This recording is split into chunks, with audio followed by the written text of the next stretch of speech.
ఊళ్ళే మంది ఎందరు ఉన్నారో పోలీసు వాళ్ళకి అంతమంది పెట్టిండ్రు. ఏం పద్ధతి ఇది? అంటే నువ్వు పోలీసులను పెట్టి భయపట్టిస్తా అనుకుంటున్నావా? ఇదేమన్నా ఎమర్జెన్సీ రాజ్యమా? ఇదేమన్నా మిలిటరీ రాజ్యమా? ఇది ప్రజాస్వామ్య ప్రభుత్వం. నిన్ను ఓట్లేసి గెలిపిస్తే మా నెత్తి మీద డంపి ఆడు పెడతావా? ఓట్లేసిన పాపానికి ప్రజల్ని మోసం చేస్తావా? ఏ ఒక్కటి నువ్వు అమలు చేసినావు ఇప్పటిదాకా? మహిళలకు మహాలక్ష్మి 2500 అంటివి ఇవ్వకపోతివి, ముసలోళ్ళకు 4000 పింఛనంటివి రాకపాయే, రైతులకు రుణమాఫీ అంటివి సగం కూడా కాకపాయే. ఏది నువ్వు చేసిన పని? బస్ ఒకటి పెట్టినాడు, గదొకటే, గద తప్పేమి లేదు. అందులో కూడా పంచాయతీలు ఇక.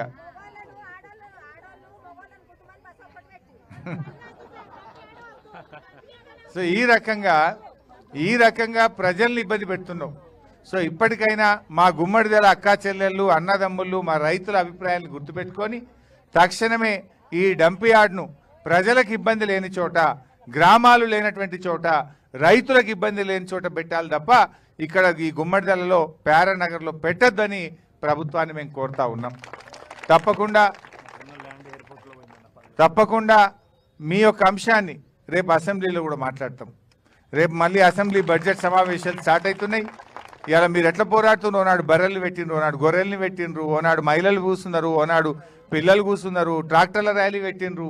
వివిధ రూపాల్లో ప్రజాస్వామ్య పద్ధతిలో మీరు కొట్లాడుతూ ఉన్నారు. మీ పోరాటాన్ని రేపు అసెంబ్లీలో మాట్లాడతాం, ప్రభుత్వం మీద ఒత్తిడి పెంచుతాం. ఎయిర్ ఫోర్స్ వాళ్ళు కూడా చెప్తున్నారు, ఇట్లా ఎయిర్ ఫోర్స్ ఉన్న కాడ 10 కిలోమీటర్ల చుట్టూలో డంప్ యార్డ్ పెట్టద్దు, మా విమానాలకు పక్షులు అడ్డం వస్తాయి, మాకు ఫ్లయింగ్ జోన్ ఎఫెక్ట్ అవుతుంది అని ఎయిర్ ఫోర్స్ అకాడమీ వాళ్ళు కూడా చెప్తున్నారు. ఎయిర్ ఫోర్స్ వాళ్ళు కూడా ఇక్కడ డంప్ యార్డ్ పెట్టద్దు అని చెప్పి కలెక్టర్ గారికి లెటర్ ఇచ్చిండ్రు. మరి ఎయిర్ ఫోర్స్ వాళ్ళు పెట్టినా కూడా నువ్వు స్పందించవా? ఇవాళ ఈ గుమ్మడిదల వాళ్ళు అప్పుడే ఎయిర్ ఫోర్స్ దిండిగల్ అకాడమీ పెడితే వీళ్ళ భూములన్నీ పోయినాయి. ఆ రోజుల్లో 15,000 ఎకరాల భూములు పోయినాయి. ఆ ఎయిర్ ఫోర్స్ అకాడమీ పెట్టి అట్లా పరిశాన్ చేస్తుంది.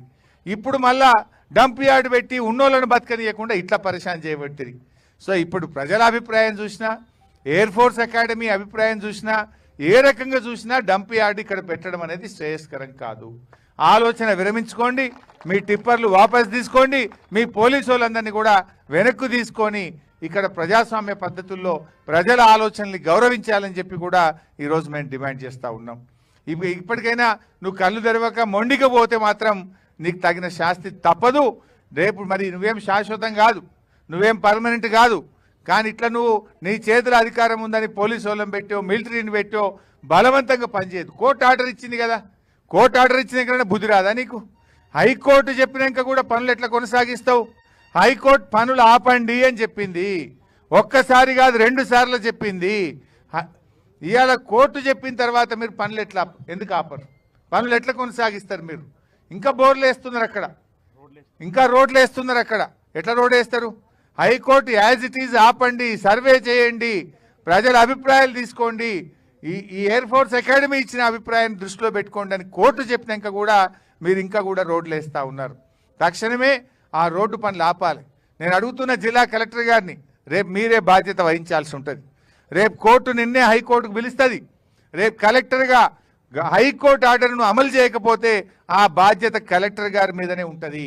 నేను హెచ్చరిస్తా ఉన్న సంగారెడ్డి జిల్లా కలెక్టర్ను, హైకోర్టు ఉత్తర్వులను గౌరవించండి, ఆ రోడ్డు పనులను వెంటనే ఆపాలని చెప్పి నేను జిల్లా కలెక్టర్ గారిని హెచ్చరిస్తా ఉన్నా. అదేవిధంగా జిహెచ్ఎంసీ కమిషనర్ గారు, రేపు మీరు కూడా రెస్పాన్సిబుల్ అవుతారు. బలవంతంగా మీరు పనులు జరిపి ఈ ప్రజల్ని ఇబ్బంది పెట్టద్దు. రేపు హైకోర్టులో మీరు బోన్లో నిలబడాల్సిన పరిస్థితి వస్తుంది. జిహెచ్ఎంసీ కమిషనర్ కానీ, అదేవిధంగా జిల్లా కలెక్టర్ గారు కానీ రేపు కోర్టుకు కూడా పోవాల్సి వస్తుంది, జాగ్రత్త అని చెప్పి కూడా జిల్లా కలెక్టర్ను, జిహెచ్ఎంసీ కమిషనర్ గారిని కూడా నేను హెచ్చరిస్తా ఉన్నా. కోర్టు ఉత్తర్వులను గౌరవించండి, దయచేసి రోడ్డు పనులు ఆపండి, ఇక్కడున్న టిప్పర్లను, పోలీసు వాళ్ళందరినీ కూడా వెనక్కు తీసుకొని పోవాలని చెప్పి కూడా నేను ఈ సందర్భంగా కోరుతా ఉన్నా. ఈ రకంగా మీరు ఇంకా ఇబ్బంది పెట్టే పని చేయకండి. ఇవాళ మహిళలు, ఇంతమంది మహిళలు ఎవరో చెప్తేనో, రాజకీయ పార్టీ చెప్తేనో వస్తే ధర్నా చేసిన వాళ్ళు కాదు. స్వచ్ఛందంగా ఈ మహిళలందరూ కూడా తమ భవిష్యత్తు కోసం, తమ పిల్లల భవిష్యత్తు కోసం